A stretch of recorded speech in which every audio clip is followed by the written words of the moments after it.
Hello दोस्तों, आज के इस नए वीडियो में स्वागत है। फ्रेंड्स आज के इस वीडियो में हम देखेंगे 3 फेज इन्वर्टर्स के से रिलेटेड क्वेश्चन। ठीक है, तो ये जो इन्वर्टर है, बहुत सारे लोगों को इसके फार्मूले याद नहीं होते हैं हम अभी। ठीक है, बिना फार्मूला याद किए हुए इसके न्यूमेरिकल को लगाना है। तो आज के इस वीडियो में हम यही देखेंगे कि हम इसके न्यूमेरिकल को कैसे सॉल्व कर सकते हैं आसान तरीके से। ठीक है, तो आइए वीडियो को स्टार्ट करते हैं। तो क्वेश्चन पढ़ते हैं। पहला क्वेश्चन हमने दिया है, अ 3 phase voltage source inverter is feeding a delta connected resistive load of 30 ओम पर phase if it is fed from a 600 volt battery with 180 degree conduction of solid state devices the power consumed by the load in kilowatt is. कितना load consume करेगा। ठीक है, question ये है। तो अपना load कैसा है, डेल्टा कनेक्टेड लोड है, वोल्टेज सोर्स इन्वर्टर है और यहाँ पे 3 फेज है और हर सब ठीक है। आप यहाँ पे एक चीज़ देखो, यहाँ पे लिखा क्या है, 180 degree conduction of solid state devices. मतलब कि कोई भी जो ऊपर लेग का जो डिवाइसेस है, मान लो ये ऊपर है ना, इस लेग का 2 डिवाइसेस, एक ऊपर वाला SCR, एक नीचे वाला SCR। तो ऊपर वाला SCR भी 180 डिग्री के लिए कंडक्ट करेगा और नीचे वाला भी SCR 180 डिग्री मोड के लिए कंडक्ट करेगा। ठीक है, तो सबसे पहले हमें बस इतना ही चीज़ याद रखना है कि यदि वहाँ पे 180 डिग्री लिखा है, मतलब है कि हर जो डिवाइस, मतलब जो SCR है वह कितने डिग्री के लिए कंडक्ट करेगा, 180 डिग्री के लिए। तो इसको सबसे पहले आपको एक चीज़ याद रखना है कि इसको पोल वोल्टेज वेव फॉर्म बनाना है। यदि आप पोल वोल्टेज वेव फॉर्म बना लेते हैं तो आप आसानी से इसके न्यूमेरिकल को बिना फार्मूला याद किए हुए इसको सॉल्व कर सकते हैं। तो आइए हम इसका पहले क्या बनाते हैं, पोल वोल्टेज डायग्राम वेव फॉर्म। ठीक है, ये अपना टाइम हो गया ओमेगा टी।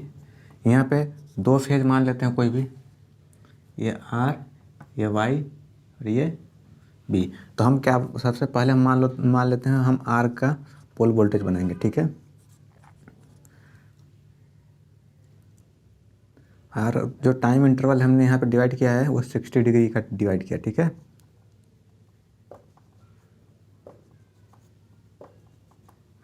तो ये अपना क्या हो जाएगा, π/3, 2π/3, पाई, 4π/3, 5π/3 और ये अपना 2π।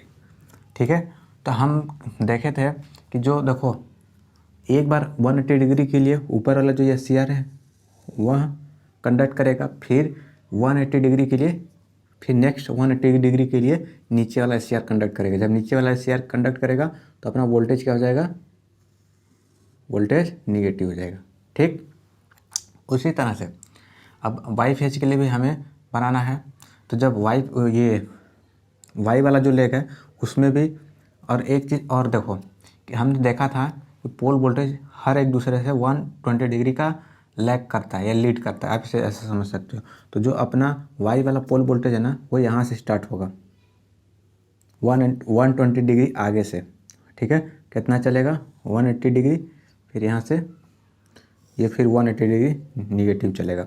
ठीक है, तो अब हमें देखना है कि पोल वोल्टेज में अपना जो इसका जो वैल्यू आता था वो VS/2 आता है। ठीक है, देखो इसको याद कैसे करोगे, सुनो सिंपल सा बात है। जब यहाँ पे देखो, यहाँ पे इस और इस टर्मिनल के बीच कितना वोल्टेज है, मान लो सपोज करो यहाँ पे सोर्स वोल्टेज VS है, तो यहाँ से लेके यहाँ तक का वोल्टेज कितना वोल्ट हो गया, 600। अब यदि ये ऊपर वाला सिर्फ कंडक्ट करेगा तो यहाँ से यहाँ तक का वोल्टेज कितना हो जाएगा, उसका आधा VS/2। यहाँ से यहाँ जब करेगा निगेटिव तो -VS/2। तो यहाँ पे क्या हो जाएगा, +VS/2 और यहाँ पे क्या हो जाएगा, -VS/2। ठीक है, तो इसी तरह से यहाँ पे देखो ये VS/2 है, यहाँ पे -VS/2। अब यहाँ पे अब हमें क्या करना है, इसका लाइन वोल्टेज का वेव फॉर्म ड्रा करना है। यदि आप लाइन वोल्टेज का वेव फॉर्म ड्रा कर लिए तो इसके बाद इसका RMS वैल्यू इस वेव फॉर्म का निकाल लो। फिर RMS वैल्यू निकालने के बाद आपका फार्मूला आ जाएगा, फिर वहाँ से आप सॉल्व कर लेना। तो RMS वैल्यू कैसे निकलता, इसका लाइन वोल्टेज कैसे निकलेगा, जब आप एक पोल वोल्टेज को दूसरे पोल वोल्टेज से माइनस करोगे तो वहाँ से आपका RMS वैल्यू ये लाइन वोल्टेज निकलेगा। तो आप देखो यहाँ का जो R का जो पोल वोल्टेज है और Y का पोल वोल्टेज, इस इंटरवल में देखो VS/2, इस इंटरवल में माइनस VS/2। जब दोनों को माइनस करो, इसको माइनस करोगे तो कितना हो जाएगा, VS आ जाएगा। तो टोटल यहाँ पे देखो इस इंटरवल तक कितना है, VS है। ठीक, अब यहाँ पे देखो प्लस VS/2 और यहाँ पे माइनस VS/2 करोगे तो कितना हो जाएगा, 0। ये अपना 0 हो गया। अब यहाँ पे देखो इस केस में माइनस VS/2 में से माइनस VS/2 करोगे तो कितना आ जाएगा, माइनस VS। तो माइनस VS इस इंटरवल में और यहाँ पे 0। अब क्या करना है कि इस वेव फॉर्म का हमको RMS वैल्यू निकालना है। तो VRY इस लाइन वोल्टेज का RMS वैल्यू निकालना है। कैसे निकालते हैं, इस सिग्नल RMS का मतलब होता है रूट मीन स्क्वायर, जो सिग्नल दिया हुआ उसका स्क्वायर करो। तो जब इसका स्क्वायर करोगे ना तो ये क्या हो जाएगा, VS का स्क्वायर, VS का स्क्वायर। इसके बाद एरिया निकाल दो, ये कितने के लिए है, कितने इंटरवल के लिए है, तो 2π/3 इंटरवल के लिए। प्लस यहाँ पे भी इसका स्क्वायर करोगे तो क्या हो जाएगा, इस सिग्नल का मैग्नीट्यूड माइनस VS है, इसका स्क्वायर करोगे तो VS इसका स्क्वायर, और कितना टाइम पीरियड के लिए है, तो 2π/3 के लिए। तो 2π/3 अपॉन टोटल इंटरवल कितना है, 2π। ठीक है, अब इसको सॉल्व करो।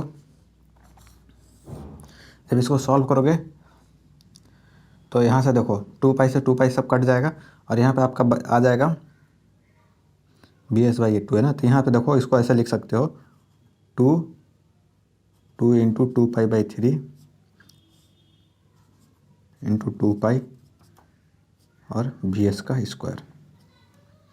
ठीक है, तो अब देखो क्या होगा, 2π से 2π कट गया और कितना आ गया आपका, VS√2π/3।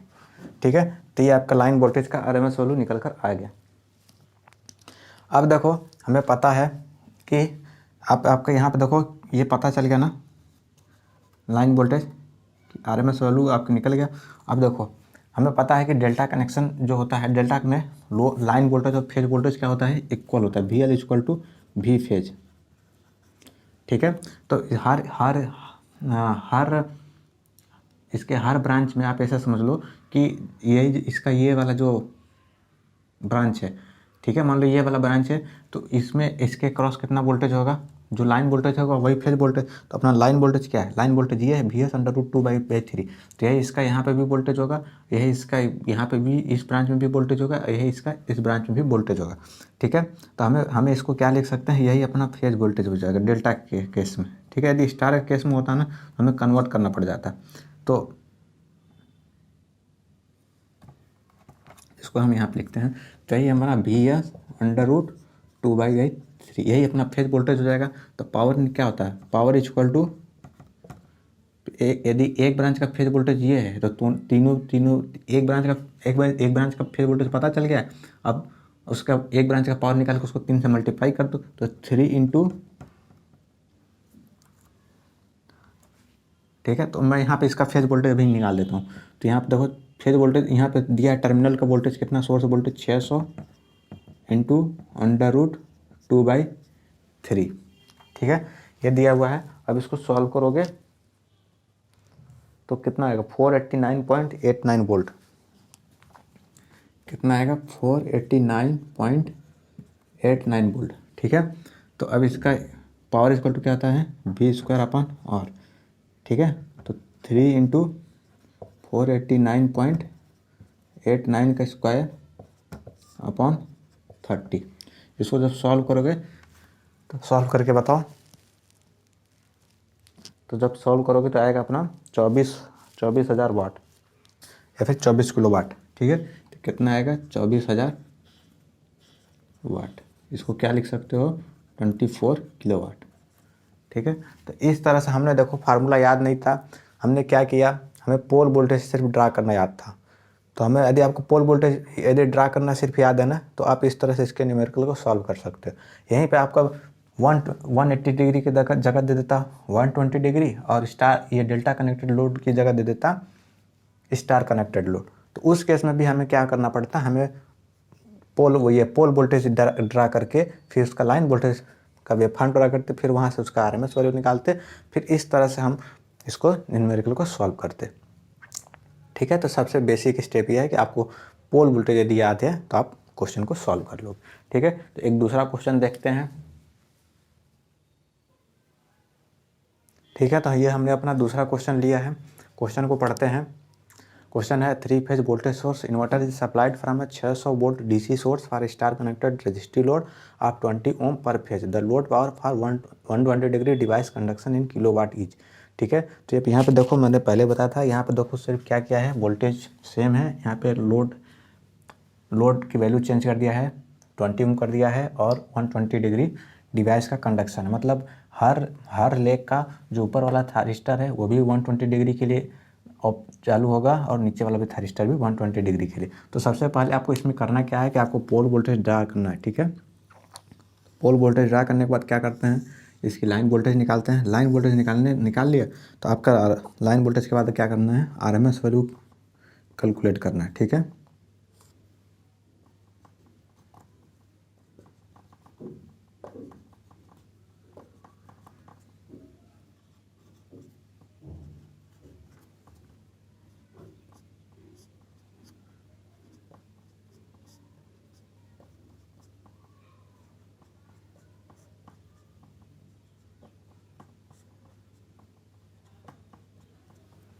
ये अपना आर लेग के लिए लाइन पोल वोल्टेज ड्रा करेंगे तो वी आर जीरो हो गया, और वाई के लिए V Y zero pole voltage.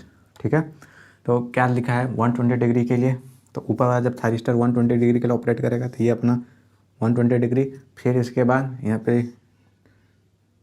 ये नेक्स्ट 120 डिग्री के लिए ऑपरेट करेगा। ठीक है, अब उसी तरह से अब यहाँ पे हमें पता है कि हर जो पोल वोल्टेज होता है वह एक दूसरे से 120 डिग्री लीड या लैग करता है। तो अपना जो आर के लिए तो ड्रा कर दिया, आर को जीरो से शुरू किया है, तो वाई को कहाँ से शुरू कर देते हैं, 120 डिग्री आगे से। तो ये अपना 120 डिग्री आगे से हो गया।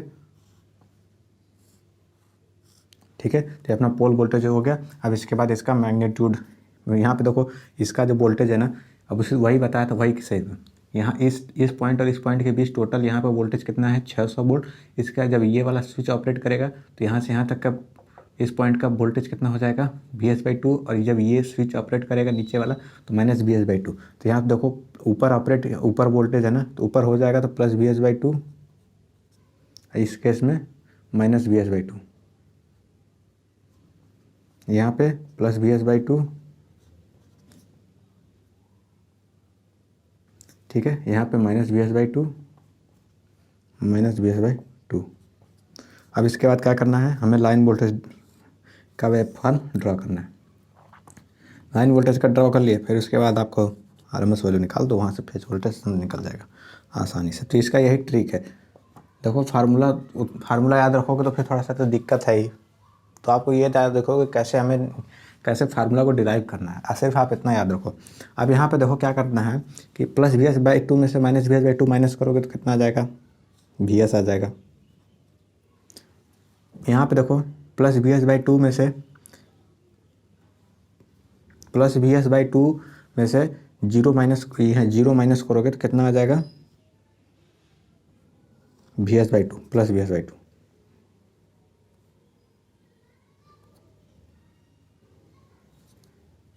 ये VS हो गया, यहाँ पे VS हो गया, ये VS/2। अब यहाँ पे देखो जीरो में से VS/2 माइनस करोगे तो कितना आ जाएगा, -VS/2 आएगा, -VS/2। अब यहाँ पे देखो -VS/2 में से -VS/2 माइनस करोगे तो कितना आ जाएगा, VS आ जाएगा। यहाँ पे देखो इस इंटरवल में -VS/2 आएगा। अब यहाँ पे देखो जब माइनस करोगे तो कितना आ जाएगा, VS/2। यहाँ पे जीरो में से -VS/2 माइनस करोगे तो कितना आ जाएगा, VS/2। ठीक, अब आप यहाँ पे देखो इस लाइन वोल्टेज का आप आरएमएस वैल्यू ड्रॉ करो। एक तो ये ऑप्शन है। दूसरा चीज़ हमें देखो फ्रेंड्स पहले से पता है कि जो फेज वोल्टेज हो ना 120 डिग्री मोड में जो फेज वोल्टेज का जो वेव फॉर्म होगा वही पोल वोल्टेज का भी होगा। जो पोल वोल्टेज का वेव फॉर्म ये है ना, तो फेज वोल्टेज का भी वेव फॉर्म यही होगा। ठीक है, तो लेकिन मैं यहाँ पे आपके लिए इस लाइन वोल्टेज का आरएमएस वैल्यू निकाल के दिखाता हूँ कैसे निकालना। तो वो तो आसानी से फेज वोल्टेज का फार्मूला से निकल जाएगा, थोड़ा सा उसमें ताम झाम नहीं है। यहाँ पे थोड़ा सा है। तो अब देखो इस सिग्नल का स्क्वायर करो, वी एस का स्क्वायर कितने टाइम इंटरवल के लिए, तो π/3। यहाँ पे स्क्वायर करो तो वी एस इसका स्क्वायर बाई 4 कितने इंटरवल के लिए, π/3 प्लस यहाँ पे देखो, यहाँ पे भी स्क्वायर करो तो वी एस का स्क्वायर बाई 4 कितने के लिए, π/3। यहाँ पे स्क्वायर करो वी एस का स्क्वायर π/3। यहाँ पे देखो स्क्वायर करोगे तो वी एस का स्क्वायर अपॉन 4 π/3। यहाँ पे स्क्वायर करोगे तो वी एस का स्क्वायर अपॉन 4 π/3। स्क्वायर करके उस यहाँ पे इस सिग्नल का स्क्वायर कितना हो जाएगा, वी एस स्क्वायर बाई 4। इसका एरिया निकालने के लिए ये मैग्नीट्यूड आपको पता चलेगा, ये वाली वैल्यू पता चल गया था, यहाँ से ये वाली वैल्यू पता चल गया तो इसका ये जितना, ये कितना इंटरवल है, π/3 है, तो ये magnitude V S by 4 into π/3 करोगे तो इसका एरिया निकल जाएगा। फिर इसके बाद यहाँ से क्या करो, 2π से डिवाइड कर दो। ठीक है, तो अब इसके बाद हमें करना क्या है कि अब इसको और सिंप्लीफाई करना है। तो सिंप्लीफाई करने के लिए हम क्या कर सकते हैं, हम कर सकते हैं ऊपर नीचे देखो, यहाँ पे भी 4 का मल्टीप्लाई करते हैं, ऊपर भी, यहाँ पे नीचे भी, और यहाँ पे 4 ऊपर नीचे दोनों। तो अब हमें देखो कि जो नीचे वाली है, नीचे 12 है, सब में 4 3 12 12 12 12। अब ऊपर वाली क्वांटिटी को वी एस स्क्वायर पाई है, तो ऊपर वाली क्वांटिटी को हमें क्या करना है, ऐड करना है। तो ऐड करोगे तो एक 5 6 10 12 वी एस का स्क्वायर पाई अपॉन 12 इंटू 2π। ठीक, तो ये 12 कट गया, पाई से कट गया, तो कितना आ जाएगा, वी एस अपॉन √2। ठीक है, तो हमें पता चल गया लाइन वोल्टेज हमारा कितना निकल कर आ गया, VRY RMS value V S upon √2। ठीक, अब लेकिन होता क्या है, देखो होता क्या है, स्टार के कनेक्शन, स्टार के केस में VL equal to √3 V phase. तो हमें फेज वोल्टेज चाहिए, तो वी फेज इक्वल टू क्या आ जाएगा, VL अपॉन √3। तो यहाँ पे VL की वैल्यू क्या है, VS बाई √2, ये √3 क्या आ जाएगा, VS अपॉन √6। तो ये अपना फेज वोल्टेज पता चल गया। फेज वोल्टेज पता चल गया तो आप आसानी से आप इसको सॉल्व कर सकते हो। तो मैं यहाँ पे फेज वोल्टेज का वैल्यू पुट करके अभी निकाल लेता हूँ। तो वी फेज इक्वल टू क्या हो जाएगा, वी एस की वैल्यू 600 √6। इसको सॉल्व करो, फेज वोल्टेज आ जाएगा, इसको सॉल्व करोगे, ठीक है। तो फेज वोल्टेज हमें पता चल गया। तो पावर इक्वल टू क्या हो जाएगा, power equal to 3 times V phase का वैल्यू क्या है, 600 √6 का होल स्क्वायर, और नीचे क्या हो जाएगा, आर की वैल्यू कितना है 20। तो इसको और सॉल्व करोगे तो क्या हो जाएगा, 600 इंटू 600 अपॉन 20 इंटू 6।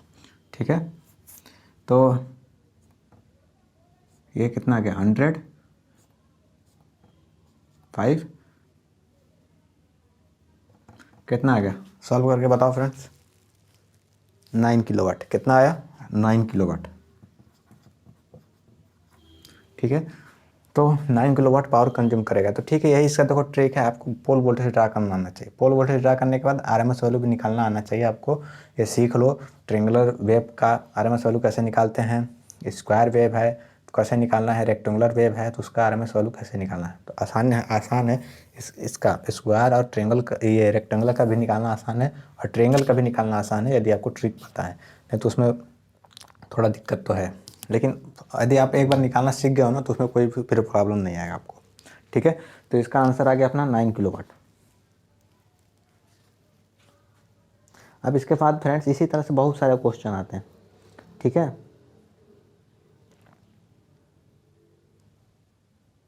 तो आज के वीडियो में बस इतना ही फ्रेंड्स, मिलते हैं नेक्स्ट वीडियो में, तब तक के लिए गुड बाय, थैंक यू।